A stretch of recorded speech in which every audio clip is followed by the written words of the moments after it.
Bonjour et bienvenue à l'émission Chrétien comme Christ. Aujourd'hui, le thème de notre émission est hors zone. Alors Christine, tu as un texte à nous lire dans l'Évangile selon Luc, oui, au 9e chapitre, à partir du premier verset.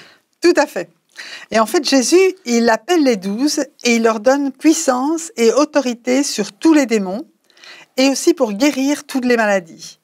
Il les envoya proclamer le règne de Dieu et guérir les malades.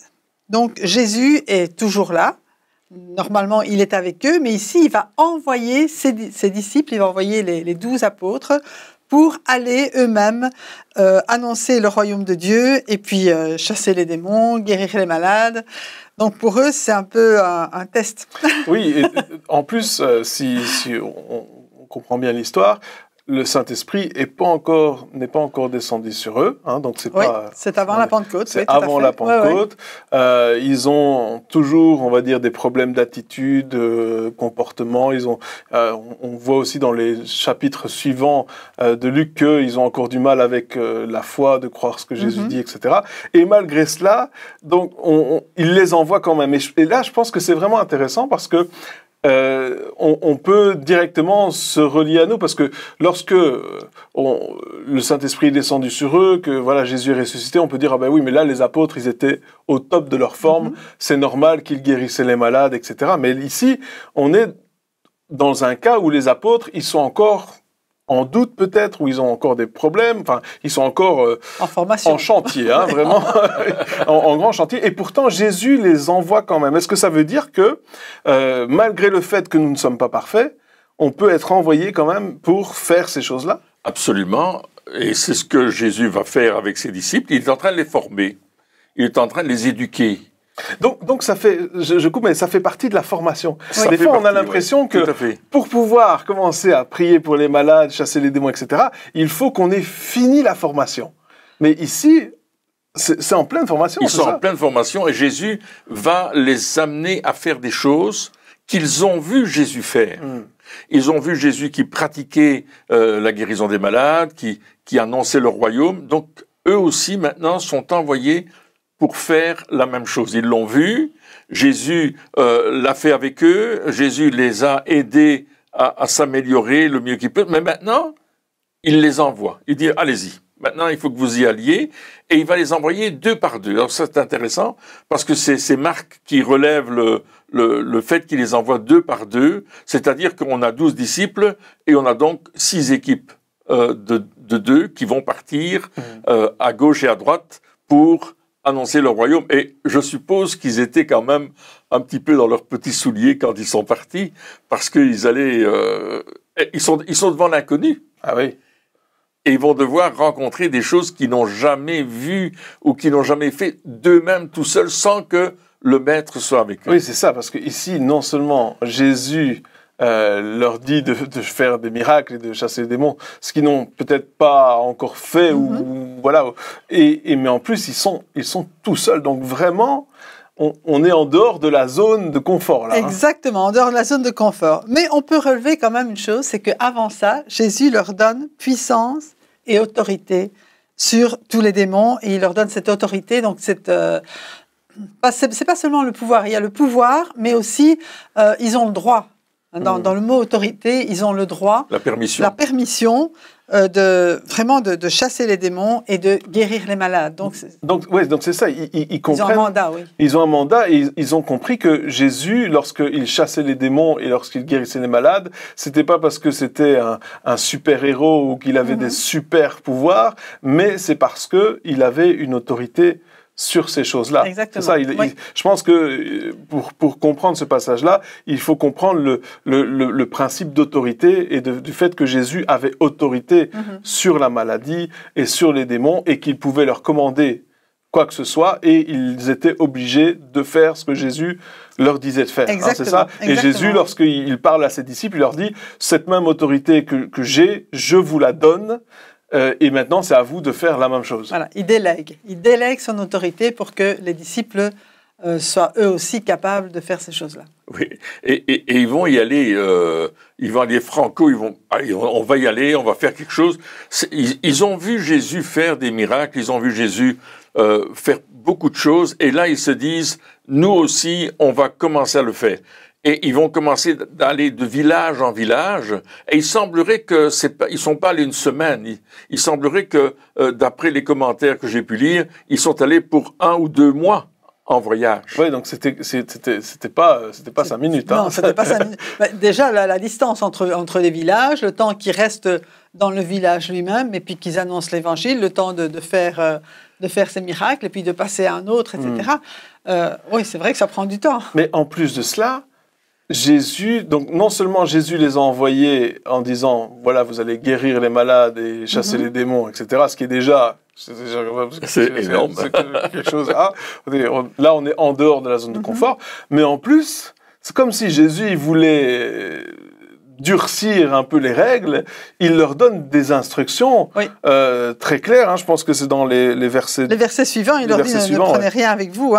Voilà, dans le verset, il dit ne prenez rien pour le voyage, leur dit-il, ni bâton, ni sac, ni pain, ni argent. Et n'ayez pas de tunique. Oui, donc c'est vraiment... Waouh. Donc, on vient de dire ici qu'ils ne sont pas partis un week-end, mais qu'ils sont partis plusieurs mois. Ouais. Et là, ils doivent partir sans bâton, sans sac, sans nourriture, sans argent et sans même vêtements de rechange. Ouais. Waouh, c'est quand même quelque chose de... C'est fort quand même. C'est très fort, ça veut dire qu'ils doivent faire confiance à Dieu, non seulement pour les miracles, pour l'annonce de l'Évangile, mais aussi pour tous leurs besoins matériels, physiques, essentiels, je dirais. Oui, c'est ça. Ouais. Et puis le logement, la nourriture... Parce que souvent, on s'inquiète quand on prépare un voyage dans le naturel chez nous. On veut savoir où c'est qu'on va loger, quel est l'itinéraire qu'on va prendre, qu'est-ce qu'on va manger, etc. On veut tout savoir. On prépare. Et là, il leur dit non, ne prenez rien, allez-y et faites ce que je vous dis. En fait, il les qualifie, il leur donne ce qui est nécessaire pour accomplir la mission, et puis il leur dit, maintenant, je vais vous apprendre à faire confiance en Dieu à 100%. Croyez-moi, faites-moi confiance à moi, à ce que je vous dis, obéissez à ce que je vous demande de faire, et tout ira bien. En fait, c'est ce qu'il promet. Oui, c'est ça, mais il y a peut-être aussi, quand il parle du bâton, enfin de l'argent, etc., il y a peut-être des significations aussi, on va dire spirituelles aussi à ces choses-là. Par exemple, l'argent, on sait que c'est Dieu qui pourvoit à nos besoins. Oui. Par exemple, la nourriture, on sait qu'il est le pain de... Jésus a dit, c'est moi, je suis le pain de vie. Donc, quelque part, on a tout en lui aussi, c'est ça. Donc, des fois, on se dit... Parce qu'on pourrait regarder ça en disant, ah ben oui, il ne pouvait pas prendre ces choses-là, c'est dommage. Mais en même temps... c'est vraiment la confiance. C'est vraiment de dire, mais ne dépendez de rien d'autre. Et n'ayez pas peur aussi, parce que le bâton, quelque part, il peut peut-être les aider à marcher, mais aussi peut-être contre les bêtes sauvages ou des choses comme ça qu'ils pourraient rencontrer. Oui, c'est ça. N'ayez leur protection. N'ayez peur de rien, parce que je suis avec vous, je suis votre protection. Mais il continue quand même, parce qu'il leur dit, voilà, ne prenez rien, mais voilà comment vous allez être nourris. Malgré tout, il dit, dans quelque maison que vous entriez, restez-y. Ça veut dire que Jésus leur dit, mais là, vous allez trouver dans chaque village, ou peut-être pas dans chaque village, parce qu'il dit il y a des villages qui ne vous recevront pas, mais dans chaque village qui vous reçoit, c'est comme si Dieu avait dit, j'ai préparé une maison pour vous recevoir. J'ai préparé des personnes qui vont vous accueillir et qui vont prendre soin de vous le temps de votre ministère dans ce village-là. Moi, c'est comme ça que je le comprends. Oui, donc c'est ça. Donc, quelque part, on parle de guérison, on parle bien sûr de chasser les démons, mais en même temps, c'est comme si ça va de pair avec la confiance en Dieu. On ne peut pas dire, voilà, je vais commencer à exercer le ministère, je vais commencer à guérir les malades, et en même temps, je ne sais pas si Dieu va vraiment pourvoir à mes besoins. Je ne suis pas sûr que je vais avoir de quoi me vêtir. Et commencer à avoir... On ne peut pas vivre dans le doute et servir Dieu en même temps. C'est comme si Jésus il dit, mais il faut que vous dépendiez totalement de moi dans tous les domaines de votre vie. Oui. Exactement. Et on pourrait aussi, j'entends souvent la réflexion, si j'ai un grand bâtiment, on va faire des choses formidables.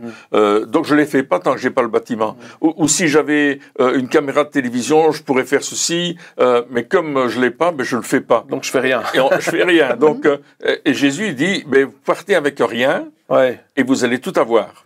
Ouais. C'est ça qu'il dit. Vous n'avez rien, mais vous avez tout. Alors là, ils vont commencer. Et en commençant, tout d'un coup, ils vont voir que dans tel village, on les accueille, on leur donne à manger, on lave leurs vêtements, on pourvoit leurs besoins, quels qu'ils soient. Ils n'ont rien à craindre. Tout se met en marche. Ouais. Et là, c'est extraordinaire. Et on a vécu une expérience lorsque, il y a quelques années, nous sommes allés, juste après la révolution de la Roumanie, là, nous sommes allés en Roumanie. C'est il y a longtemps. Et ça fait un bout de temps.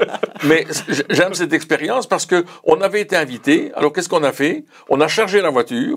On a mis tout il y avait plein de matériel qu'on leur apportait là-bas et on est parti là-bas sans savoir où on allait dormir, ce qu'on allait manger, ce que ça nous coûterait, etc. quoi. Avec 3 enfants à bord. Avec 3 enfants à bord. Et on est parti dans ce pays de Roumanie. Donc, on quand même préciser que c'était un voyage de 3000 km, donc 3 jours de route. 3000 km, effectivement. On savait pas où on allait dormir. D'ailleurs, on a même dormi sur la route à l'aller comme au retour. On a vécu des choses extraordinaires. On a été gardés là aussi. Vraiment, il y a eu la protection de Dieu, même pendant les nuits. Absolument, ça c'est vrai qu'on peut le dire. Et on a vu quoi? Des conversions, on a vu des guérisons, on a vu des transformations.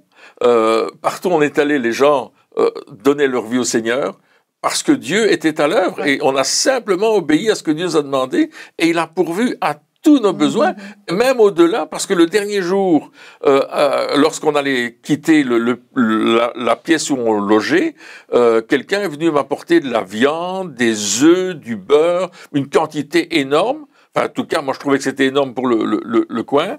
Et il m'a dit, vous êtes serviteur de Dieu? Je dis oui. Je comprenais qu'il me disait ça. Il m'a donné ce paquet qui était comme ça, avec de la viande, toutes sortes de choses. Et je me suis dit, mais moi, je vais pas rentrer avec ça en Belgique. Mais ceux qui nous ont logés et nourris, c'est pour eux. Et Dieu avait pourvu à tout ce qu'ils avaient besoin, parce qu'il avait pourvu à tout ce que nous avions besoin. Parce que ce qu'on ne savait pas, c'est que eux nous avaient donné sacrificiellement. Ce qu'ils avaient. Ils avaient donné ce qu'ils avaient. Absolument. Ils n'ont pas donné du superflu. Non. Ils ont donné ce qu'ils avaient besoin. Oui, et ils n'avaient pas grand-chose, il faut dire la vérité. Parce qu'on manquait même de pommes de terre. Alors on a prié, Seigneur, des pommes de terre. Et dans la demi-heure qui suivait, quelqu'un frappe à la porte, il dit, je vends des pommes de terre. Même pour le pain, pour la boulangerie, il y avait une file de 2 heures pour aller chercher du pain. C'était énorme. Mais Dieu a pourvu d'une manière extraordinaire. On peut dire que c'était extraordinaire. Et ça, c'est parce que, à un certain moment, Dieu nous a envoyés, mais en nous envoyant, il nous équipe et il nous garantit quelque chose. Bien sûr, on savait où on allait. Bien sûr, il y avait un point de chute parce qu'il y avait une invitation, mais on ne savait pas quel était le nombre d'églises qu'on allait visiter, comment on allait chanter à gauche et à droite et annoncer l'évangile. Ça, on n'avait aucune idée du programme. Mais là, le Seigneur avait prévu un programme pour nous et des gens qui nous ont accueillis partout, qui nous ont suivis, qui faisaient des kilomètres à pied pour venir assister aux réunions ou là où on allait chanter. C'était extraordinaire. Ouais. Ça, pour nous, c'était vraiment l'aventure. Oui, et c'est ce que... hors zone de confort. Hors zone de confort. Et quelque part, c'est ce que Dieu veut pour nous aussi. Oui. Je repensais au bâton. Tu disais le bâton, c'est pour se protéger. Mais en même temps, le bâton, c'est aussi une image d'autorité. C'est aussi, oui. Et des fois, j'ai l'impression que on essaye d'aller avec notre autorité, avec ce que notre connaissance, notre bagage, et quelque part, même le sac, c'est le bagage qu'on a, les choses qu'on connaît, etc. Et Jésus, il dit, mais non. Tu vas pas avec ton autorité, tu vas avec mon autorité. Tu vas pas avec ton bagage ou ton passé, ou tu vas avec ce que moi je te donne, le pain frais d'aujourd'hui, enfin, voilà, toutes ces choses-là. Et je pense que lorsqu'on veut servir Dieu, trop souvent, on se confie en nous quelque part, ou en notre connaissance, dans nos capacités, ou les choses que on sait faire. Et Jésus, je pense qu'il a fait exprès de les envoyer à ce moment-là. Parce que quelque part, si on regarde, c'était même pas à la fin de leur formation. Non, c'est vrai. Je pense qu'ils étaient encore au début. C'était avant la multiplication des pains. C'est ça. Donc c'était vraiment, ils auraient pas pu dire, ok, on sait. maintenant on peut faire. Non, ils étaient plutôt dire, Jésus, t'es certain sûr que que nous envoyer. tu veux nous envoyer. Et je pense qu'il y a beaucoup de personnes qui doivent se poser la question lorsque ils sont appelés par Dieu et ils doivent se dire, mais Seigneur, t'es sûr? T'es sûr que tu veux m'envoyer maintenant? T'es sûr que tu veux que je fasse les choses maintenant? Parce que j'ai pas, je suis pas sûr que moi je sais faire ce que tu me demandes de faire. Et ça, je pense que quelque part c'est quelque chose de positif. Oui. Ah oui. Du moment que on se confie qu'on dit oui déjà, mais que on se confie en lui. Oui. Parce que si on dit oui, mais qu'on essaie de se confier sur le peu d'expérience qu'on a, on est foutu, on est foutu. Mais si on dit Seigneur, ok, j'y vais, je vais dans un pays que je connais pas, je vais en dehors de ma zone de confort. C'est pas forcément à 3000 km, ça peut être à 3 mètres, ou chez le voisin. Voilà, le village d'à côté. Le village d'à côté, mais j'accepte de faire cela, j'accepte de me lancer, et on l'a dit déjà dans les émissions précédentes, mais des fois le plus dur c'est justement de se lancer, de dire ok, j'y vais. Et là les disciples, quelque part, ils avaient pas le choix parce que Jésus il a dit c'est comme ça, vous allez. Et le fait d'être à deux, ça, je crois que c'est une clé importante quand même. C'est important. Parce qu'on est dans un monde individualiste où on veut tout faire tout seul. C'est vrai. Et Jésus, il a dit non, pas tout seul, à deux. Et ça, je pense que c'est aussi important. Oui, c'est ce que dit l'Ecclésiaste. Deux valent mieux qu'un. Deux valent mieux qu'un, et la corde à 3 fils se rompt moins facilement. Et si un tombe, l'autre le relève. Donc il y a... parfois, on est découragé quand on doit faire l'œuvre de Dieu. À un certain moment, on a des confrontations. D'ailleurs, on le voit, ils vont chasser des démons. C'est certain que chaque fois qu'on voit que Jésus chasse des démons, il y a une confrontation. Le démon dit, mais qu'est-ce que tu viens m'embêter ici? Me dérange pas. Et puis, non, Jésus les confronte et les chasse. Et les disciples ont vu déjà cela, et puis ils vont devoir faire la même chose. C'est-à-dire confronter ce genre de démons. Et parfois, la lutte, elle est tellement dure. On croit que le serviteur de Dieu, quand il a chassé les démons, il est en pleine forme, mais parfois il est vidé de sa force, tellement les puissances, il a dû combattre ses puissances avec l'autorité de Jésus, mais il a dû faire face à quelque chose des ténèbres. Et Jésus voyait ces choses des ténèbres. Donc, les disciples, eux, ils vont apprendre à discerner les choses. Dans toute cette expérience, ils vont découvrir des moyens, des attitudes, des façons de faire. Ils vont découvrir des situations qui vont se répéter dans d'autres villages. Ils disent, maintenant j'ai compris ce qui va se passer. Et en plus, regardez les malades qu'ils vont guérir. Tu arrives quelque part, il y a quelqu'un qui est malade dans la maison, tu pries pour la personne est guérie. Et je me souviens de ce gitan. Ce gitan qui frappait aux portes pour annoncer l'évangile. Et il frappe à une porte de maison et il dit à la dame, je suis venu annoncer l'évangile, je prie pour les malades, etc. Qu'elle dit, écoutez, mon mari, il est couché sur le lit, paralysé. Est-ce que vous pouvez prier pour lui? Je dis, je peux? Il dit, oui, allez-y. Donc il rentre, il parle de l'évangile à cet homme. Il dit, maintenant je prie pour vous au nom de Jésus, levez-vous. Et l'homme, il se lève, il est complètement guéri. Il est devenu un serviteur de Dieu. Après, c'était extraordinaire. Or, ce gitan savait à peine lire, à peine écrire, mais il connaissait la Bible dans son cœur et il connaissait Jésus. Il était à l'écoute du Saint-Esprit. Et il a fait ce que Dieu lui a demandé de faire parce que il est arrivé dans cette maison. Alors, comprenez la joie de cette femme qui a vu son mari, qui venait de la chambre et qui rentrait dans la salle à manger pour dire, écoute, fais-moi manger parce qu'aujourd'hui tout va bien. Tout le village était au courant et puis les gens sont venus, l'évangile était annoncé, des gens se sont donnés au Seigneur et une nouvelle église a commencé. La gloire de Dieu, c'est exactement ce que les disciples ont dit. Aussi simple que ça. Aussi simple que ça parce que c'est Dieu qui agit à travers nous. Et on voit les apôtres après, même après la Pentecôte, ils vont continuer à aller deux par deux. Pierre et Jean, Paul et Barnabas, Paul et Silas. Et puis ce qui est intéressant, la semaine passée, l'émission passée, on a parlé de Pierre qui disait « Je n'ai ni argent ni or ». Je pense que c'est l'émission passée ou l'émission d'avant. Et c'est intéressant parce que ici, Jésus leur dit « Ne prenez pas d'argent ». Et Pierre, il dit « Je n'ai pas d'argent ». Ok. Et au fait, ça vient de, je pense que ça vient de là, cette expérience-là, en disant, Jésus, il a dit, prends pas d'argent, pas d'or. Et là, Pierre dit, j'ai pas d'argent, mais j'ai autre chose, et voici ce que je te donne. Et puis, c'est intéressant aussi de voir que Jésus, il dit à ses disciples, voilà, vous allez deux par deux, etc. Et après, il dit, oui, mais il y a des endroits où ça passera pas. Oui. Et ça, je pense que c'est intéressant aussi parce que des fois, on veut dire que tout le monde va accepter, que tout se passe toujours bien, etc. Et puis là, Jésus il dit, en les envoyant, il leur dit, il y a des endroits où ils vont pas vous recevoir. Il y a des endroits où ils vont refuser. Peut-être même en sachant qu'il peut y avoir de la guérison, ils vont refuser. Et là, Jésus, en gros, il leur dit, c'est pas grave, vous inquiétez pas, vous secouez la poussière de vos chaussures, ça veut dire je m'en lave les mains quelque part. Et je veux pas retenir d'offense contre la personne. C'est ça aussi. Hein. On veut pas être offensé contre une personne ou en vouloir à quelqu'un parce qu'il veut pas recevoir l'évangile. Mais on se dit, je m'en lave les mains. T'as pas voulu. Maintenant, je vais continuer. Et c'est plus de ma responsabilité. Moi, j'ai fait ce que je devais faire. Et je crois que des fois aussi, lorsque on travaille pour le Seigneur, il y a des personnes qui ne voudront pas ou qui ne veulent pas, qui clairement, je voyais encore un extrait ou une vidéo il y a quelques jours où justement il y a une personne qui arrive, il dit voilà, j'aimerais prier pour vous. Puis la personne elle dit non et puis il insiste un peu en disant hey, t'es sûr? Non, je veux pas.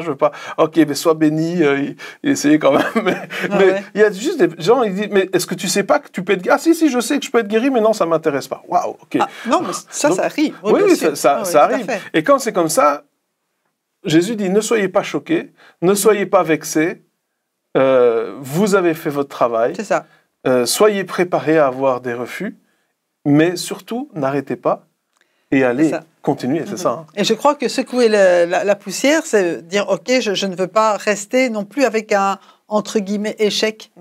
Tout ce qui est de ce non, je le laisse dans la ville et moi, je continue plus loin parce que je veux continuer à avancer, quoi. Oui, c'est ça aussi, de se dire, peu importe ce qui arrive, on va à la ville d'après, on va à la personne d'après, et on va avoir et ça nous arrive encore aujourd'hui dans le ministère, où on fait des choses, et puis on voit qu'il y a certaines personnes qui répondent, qui veulent vraiment aller plus loin, qui sont touchées, etc., et puis d'autres qui sont carrément opposés, hostiles, et on pourrait être blessé. Je veux dire, si on faisait ça en notre nom ou pour notre réputation, ce genre de choses, on pourrait être choqué, blessé, peu importe. Mais c'est pas pour ça qu'on le fait. On dit, ok, tu veux pas entendre, c'est pas grave. Il y a des personnes qui veulent entendre. Moi, je vais continuer. Je fais mon travail. Je veux juste continuer à faire ce que Dieu m'a appelé. Et peu importe les refus, je vais continuer. Et ça, je crois, c'est aussi quelque chose d'important. Parce que si au premier refus, on s'arrête, on va s'arrêter très vite. Et c'est là aussi l'importance peut-être d'être à deux. Parce que s'il y en a un qui a tendance à se décourager, l'autre va lui dire non, allez, on va continuer. C'est ça aussi. Et puis pour prier ensemble. Pour la prière, si deux s'accordent pour demander une chose en mon nom, elle leur sera accordée. Donc tout ça, c'est des choses qui sont importantes. Et aussi pour ne pas chercher à regarder tout ce que moi j'ai fait. Non, le fait d'être à deux, déjà, c'est pas toi tout seul. Et en même temps, on peut vraiment rendre gloire à Dieu de ce que lui, il fait à travers nous. Et puis, la complémentarité. L'un a plutôt ce don-là, l'autre en a un autre. Il y a une complémentarité et on va travailler d'un commun accord pour atteindre l'objectif du maître. Et puis, on va pouvoir peut-être même, nous-mêmes, se remettre en question. Qu'est-ce que j'ai mal fait? Ou qu'est-ce que tu as mal fait? Comment est-ce qu'on peut faire mieux? Comment est-ce qu'on peut aborder les gens d'une autre façon? Je pense qu'il y a toute une expérience qui est en train de se développer dans ce disciple-là ici, parce qu'ils sont disciples de Jésus, ils vont obéir à ce que le maître leur demande de faire, et ils vont le mettre en pratique. Et ça me fait penser que nous donnons des sessions sur la guérison, et puis nous disons à nos élèves, vous allez aller et dire aux gens, voilà, je fais une école de guérison, et je dois faire des exercices. Alors, est-ce que vous me permettez de prier pour vous? Alors, on avait trouvé cette méthode, et les gens ont commencé à aller dans leur voisinage en disant, écoutez, je fais une école de guérison, et permettez-moi de prier pour vous. Alors, il explique un peu ce qu'il fait, il intéresse les gens sur le travail qu'il fait, et puis il prie pour les malades. Et puis, quand il revenait, il disait, mais on a eu des guérisons.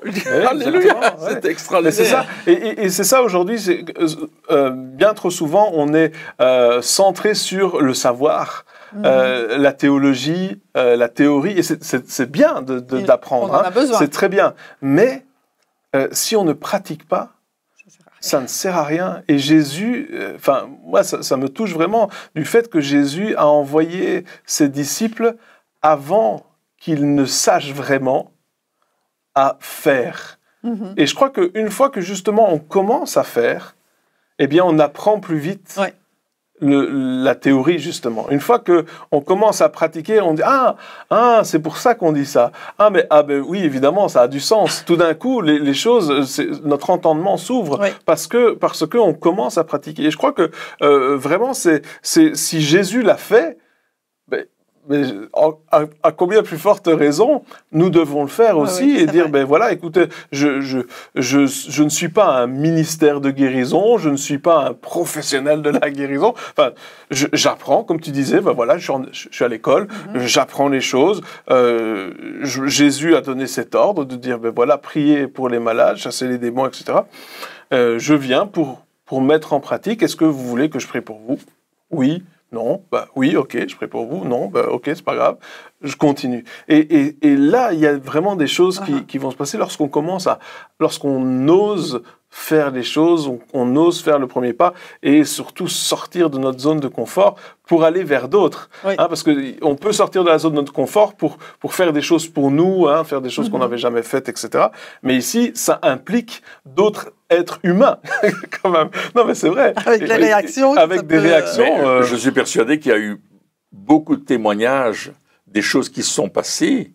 Et ça, c'était une révolution dans toute cette région, dans tous ces villages et ces villes où les disciples sont partis. Il y a une révolution parce que ils se sont dit, waouh, ils sont arrivés et ils ont changé l'atmosphère du coin, ils ont changé l'atmosphère de la ville à tel point que c'est venu jusqu'au roi Hérode, le tétrarque, il a entendu parler de ça. Il s'est dit, mais qu'est-ce qui se passe dans et ça, quelque part, je pense qu'il y en a qui disent que ça préparait la venue de Jésus dans ces endroits-là. Donc c'était vraiment, c'était même du travail de préparation aussi.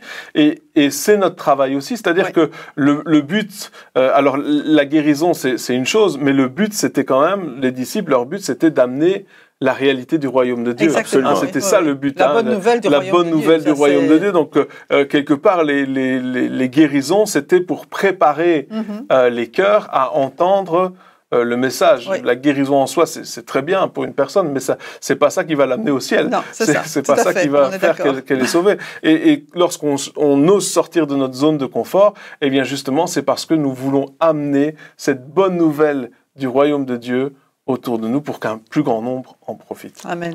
Eh bien, chers amis, merci encore de nous avoir suivis pour cette émission et puis on se retrouve très bientôt pour la suite. Au revoir.